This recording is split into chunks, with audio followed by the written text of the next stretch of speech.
खेत में घुसकर पानी क्यों पिया? सक्खर की तहसील सौलेपट में बासर वडेरे का बेज़बान ऊँटनी पर मुबैना बदतरीन तशद्दुद, टांग तोड़ दी। ऊँटनी मालिक के मुताबिक वडेरे ने गुस्से में ऊँटनी को ट्रैक्टर से बांधकर घसीटा, मुंह पर भी डंडे मारे। जख्मी ऊँटनी का इलाज कराने अस्पताल पहुंचे तो डॉक्टर्स ने इनकार कर दिया।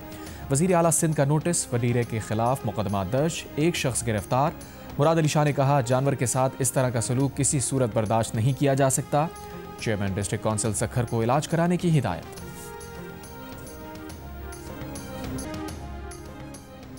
वज़ीर ख़ारजा इसहाक़ डार का कहना है कि दीगर ममालिक भी पाकिस्तान और सऊदी अरब जैसे माहदे का हिस्सा बनने की ख्वाहिश रखते हैं, लेकिन इस बारे में अभी कुछ कहना कबल अज़ वक्त होगा।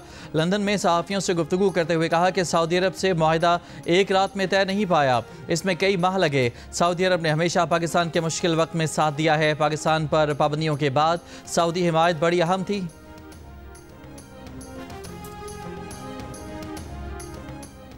तर्जुमान दफ्तर ख़ारजा का कहना है कि पाकिस्तान और सऊदी अरब का दिफाई मुआहिदा किसी तीसरे मुल्क के ख़िलाफ़ नहीं है। मुआहिदा ख़ित्ते में अमन, सलामती और इस्तेहकाम में अहम किरदार अदा करेगा। दिफाई मुआहिदा दोनों ममालिक के दरमियान दिफाई ताउन बढ़ाने और मुश्तरका सलामती यकीनी बनाने की अक्कासी करता है। सहाफ़ियों से गुफ्तगू में तर्जुमान दफ्तर ख़ारजा का कहना था कि भारत अपनी फोर्सेस के नुकसानात माने और इल्ज़ामात की सियासत छोड़े। पाकिस्तान ने हमेशा भारतीय रिवायती क़ुव्वत को तहम्मुल और ज़िम्मेदारी से रोका है। भारतीय प्रोपेगेंडा और इश्तिआल अंगेज़ बयानात खित्ते के अमन और इस्तेहकाम के लिए खतरा हैं। वज़ीर दिफा ख्वाजा आसिफ ने कहा है कि सऊदी अरब के साथ दिफाई ताउन कोई नई बात नहीं। इस मुआहदे से भारत को होने वाली परेशानी फितरी है। भारत का चीखे मारना कोई मसला नहीं। पाकिस्तान के किसी के खिलाफ कोई अज़ाइम नहीं। पाकिस्तान तो बरे सगीर में भी अमन चाहता है। अगर पाकिस्तान के खिलाफ जारहियत होती है तो दिफा करना हमारा हक होगा। लंदन में जियो न्यूज़ से गुफ्तगू करते हुए ख्वाजा आसिफ ने कहा कि सऊदी अरब के साथ 40 से 50 साल से दिफाई ताउन जारी है।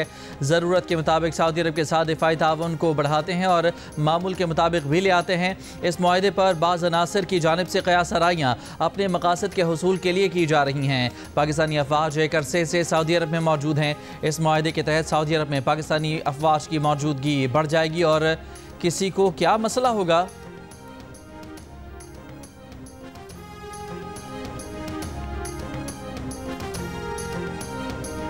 किसी के नसीब में हरम शरीफ की मस्जिद नबी सल्लल्लाहु अलैहि वसल्लम जैसी पाक ज़मीन की बेहुरमती, किसी की नसीब में वो ज़िल्लत आई और किसी के नसीब में तमाम सऊदी अरब और हरमैन शरीफैन बिलखुसूस उसकी पासबानी का शर्फ पाकिस्तान को मिला। माशाल्लाह, सिर्फ नारे मारने से इज़्ज़त नहीं होती।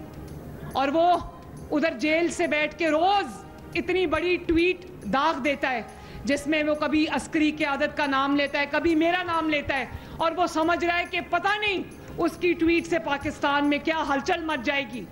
वो दिमाग से ये खलल जाता नहीं है ना। वो अंदर बैठा है अडयाला में, उसको ये नहीं पता कि बाहर दुनिया बदल चुकी है। उसको नहीं पता कि पाकिस्तान में अब वो एक किस्सा पारीना है। वज़ीर आला पंजाब मरियम नवाज़ का कहना है कि सऊदी अरब और पाकिस्तान में दिफाई मुआहिदा बड़ी सिफारती कामयाबी है। अडयाला में बैठे शख्स को ये नहीं पता कि वो माजी का किस्सा बन चुका। पाकिस्तान आगे बढ़ गया है। पाकिस्तान और अवाम तरक्की के नए सफ़र का आगाज़ कर चुके हैं।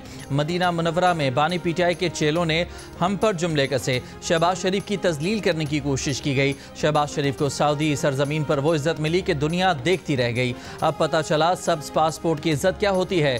सरगोधा में माहौल दोस्त इलेक्ट्रिक बसों की इफ्तिताही तकरीब से खिताब में मरियम नवाज़ ने कहा कि वो सरगोधा के लिए 33 बसों का तोहफा लाई हैं। बस सर्विस ख़वातीन, बुजुर्गों और तालिब इल्मों के लिए बिल्कुल फ्री है।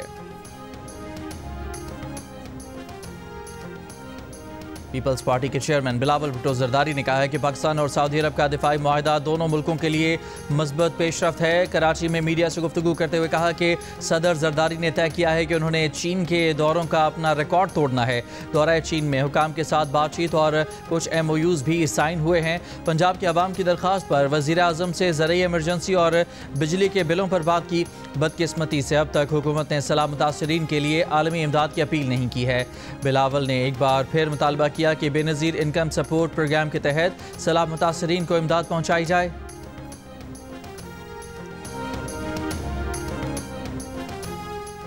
इमिग्रेशन महदूद करने के लिए अमरीकी सदर ने H-1B वर्कर वीज़ा के लिए सालाना $1 लाख फीस मुकर्रर कर दी। सदर डोनाल्ड ट्रंप ने हुक्मनामे पर दस्तखत कर दिए। सदर ट्रंप का कहना है कि बाज़ सूरतों में कंपनियों को H-1B वीज़ा के लिए बड़ी रकम देना पड़ेगी। रिपोर्ट के मुताबिक नए इक़दाम से टेक्नोलॉजी कंपनियों को बड़ा झटका लगेगा, क्योंकि ये कंपनियां भारत और चीन से टेक्नोलॉजी माहिरीन को अमरीका में मुलाजमत फराहम करती हैं।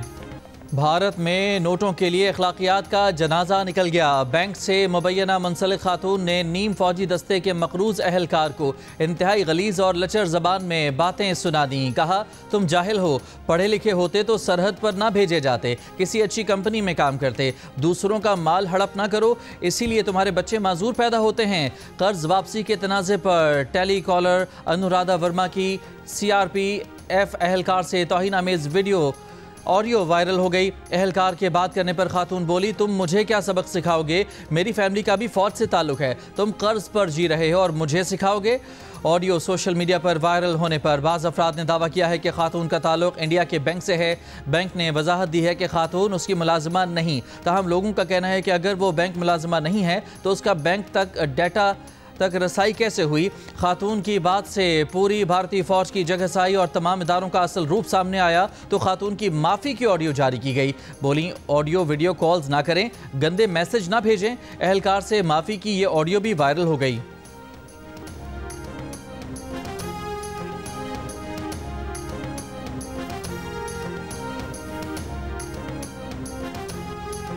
अमरीकी सदर ट्रंप ने कहा है कि बगराम एयरबेस पर अमरीकी फ़ौज की तैनाती से मुतालिक अफगानिस्तान से मुज़ाकरात जारी हैं। बगराम एयरबेस अमरीका को नहीं छोड़ना चाहिए था।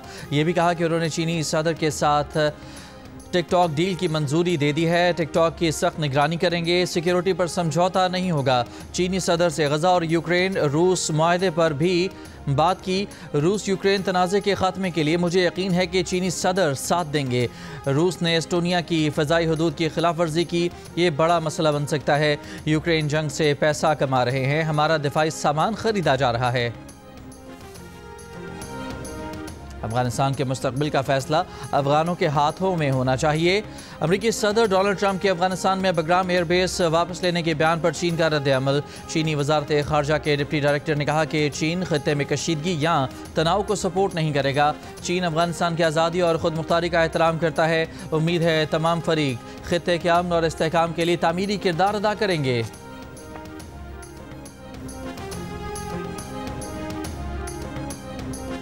दरियाए सिंध में कोटरी और सखर बिराज पर दरमियाने दर्जे के सैलाब। कोटरी बिराज पर पानी की आमद 3,28,000 और सखर बिराज पर 4,82,000 क्यूसेक रिकॉर्ड।